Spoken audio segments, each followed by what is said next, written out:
Top quality और consistent performance के लिए सिर्फ सिल्वर पंप। टॉप क्वालिटी और कंसिस्टेंट परफॉर्मेंस के लिए सिर्फ सिल्वर पंप, नाम याद रखना। विरोधी पक्षनेते अंबादास दानवे यांनी आज एक खळबळजनक दावा केलाय आणि तो म्हणजे वाल्मिक कराड हा जेलमध्ये फोन वापरत असल्याचा त्यांनी दावा केलाय। माझ्यासोबत या विषयावरती बोलण्यासाठी धनंजय देशमुख आहेत। काय सांगाल धनुभाऊ? संतोष देशमुख खून प्रकरणातला मुख्य सूत्रधार वाल्मिक कराड हा जेलमध्ये मोबाईल वापरतोय असं यापूर्वी चर्चा होत्या, मात्र आज विरोधी पक्षनेत्यांनीच ही सगळी गोष्ट सांगितली। आम्ही या संदर्भात जेल प्रशासनाकडे जी मागणी केली होती, जेलमधले जे फुटेज मागितले होते ते काय आम्हाला दिले गेले नाहीत। आम्ही 2 एप्रिलला अजितदादांकडे ते परत त्यांना पाठपुरावा करण्यासाठी ते प्रमाणपत्र दिलं, जे काय आमच्याकडे माहिती आहे ती, त्याच्यावरही कुठली कारवाई झाली नाही। आता मागच्या काही दिवसापासून अजितदादांचे पीए त्यांच्याकडे आम्ही सातत्यानं जे काही इथं घडतंय ते पाठवतोय, पण त्याच्यावर कुठलीच कारवाई होत नाही। दादांना मी जवळपास 4 वेळेस फोन केलाय, तरी त्यांच्या व्यस्त शेड्यूलमध्ये म्हणजे आपल्याला वेळ भेटत नाही त्यांचा।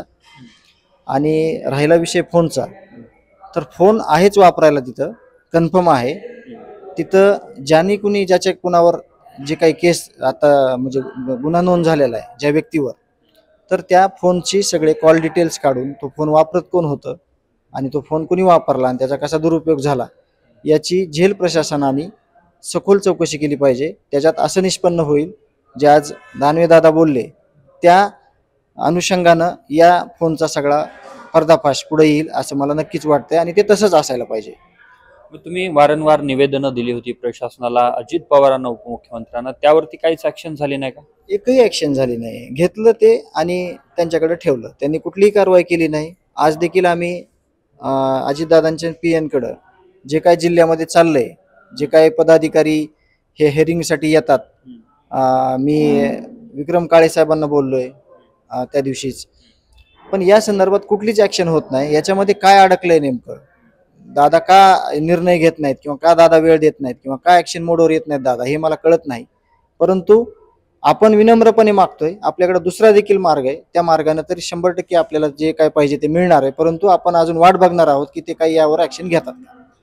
जो 2-3 दिवसांपूर्वी एका आरोपीकडे मोबाईल सापडला, तोच वाल्मिक कराडचा मोबाईल होता असं तुम्हाला म्हणायचं? 100% आम्ही अगोदर त्याच्यामध्ये सुद्धा निवेदनात दिलेलं आहे की आरोपी हा 1 नंबरचा ह्या खून प्रकरणातला, त्याच्याकडे मोबाईल आहे।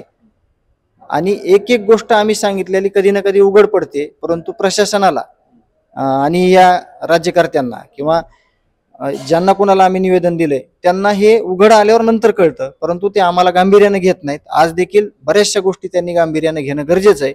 जर गांभीर्याने नाही घेतल्या तर त्याचे परिणाम हे त्यांनाच भोगावे लागतील येणाऱ्या काळामध्ये। आज देखील मी विनंती करतोय दादांना की दादा तुम्ही गांभीर्याने घ्या, आम्ही तुमच्याकडे दिलेले पेपर, आम्ही तुमच्याकडे दिलेले निवेदनं एकदा तुम्ही वेळ काढून 5 मिनिटं बघा।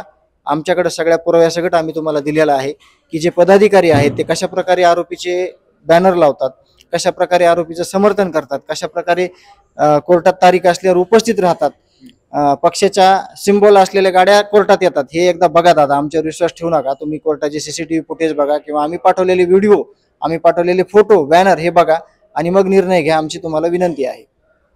ज्यांचं काम वाल्मिक कराड पाहत होता त्या धनंजय मुंडेंचं मंत्रिपद गेलं, मात्र आता अजितदादांनी त्यावरती संकेत दिलेत की जर त्यांचं यामध्ये कुठेही इन्व्हॉल्वमेंट दिसली नाही तर त्यांना पुन्हा एकदा आम्ही संधी देऊ। 148 लोकांची मुवमेंट आहे ह्याच्यामध्ये, त्याच्यामध्ये कुणीच सुटलेलं नाही। परंतु हे मुख्य आरोपी आहेत आणि ह्यांना कुठल्या आरोपात घ्यायचं किंवा ह्यांना कसं आरोपी करायचं त्या संदर्भात पुरवणी चार्जशीटमध्ये आम्ही वारंवार पुरावा करतोय। आम्ही ठोस पुरावे सगळे सीएम साहेबांकडे दिलेले आहेत, अजितदादांकडे दिलेले आहेत, परंतु त्याच्यावरच ऍक्शन होत नाहीये। तर येणाऱ्या काळामध्ये नक्कीच त्याच्यावर ऍक्शन होणार आहे। जरी अजितदादांनी ते नाही बघितलं तरी आम्ही सगळ्यांना पोहोचवलेलं आहे ते साहित्य आणि आमच्याकडे चार्जशीटची कॉपी देखील आहे, त्याच्यामध्ये स्पष्ट उल्लेख आहे।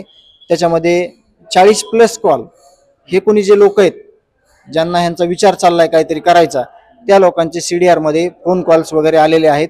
आम्ही त्यांना आरोपी केल्याशिवाय, आम्ही त्यांना शिक्षा दिल्याशिवाय देशमुख कुटुंबीय आणि देशमुख कुटुंबियाच्या की सगळ्यांना जे न्यायाच्या लढाईत आहेत ते लोक शांत बसणार नाहीत, याची गांभीर्यानं दखल घेतली पाहिजे। म्हणजे धनंजय मुंडे सुद्धा यामध्ये सहआरोपी होते त्या CDR प्रमाणे।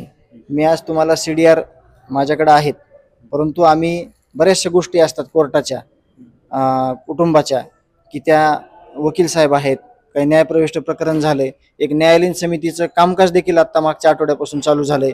बऱ्याचशा गोष्टी आम्ही सगळ्या ज्यावेळेस कागदावर उतरवून घेऊ, ज्यावेळेस सगळं पक्क करू, त्याच वेळेस आम्ही म्हणजे प्रसारमाध्यमांच्या पुढे ते देणार आहोत.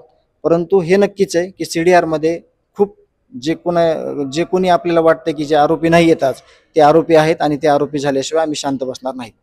नक्कीच आपल्यासोबत होते धनंजय देशमुख, ज्यांनी या संपूर्ण प्रकरणामध्ये अंबादास दानवेंनी ज्या पद्धतीने आज बोलले आहेत त्याचप्रमाणे आम्ही यापूर्वी सुद्धा पाठपुरावा केला, मात्र त्यावर कुठेही गांभीर्याने घेऊन कारवाई केली गेली नाही आणि उपमुख्यमंत्री अजित पवारांकडेही आपण निवेदन दिल्याचं त्यांनी म्हटलंय. तर दुसऱ्या बाजूला धनंजय मुंडे यांना मंत्रिपद पुन्हा एकदा दिलं जाईल असे जे संकेत अजित पवारांनी दिले, त्याबाबत बोलताना त्यांनी ते सुद्धा या प्रकरणामध्ये आरोपी होतील आणि त्यांना आम्ही आरोपी केल्याशिवाय शांत बसणार नाही असं सुद्धा धनंजय देशमुख यांनी म्हटलंय. कॅमेरामन विनोद समी, अशोक काळकुटे, TV9 मराठी, बीड.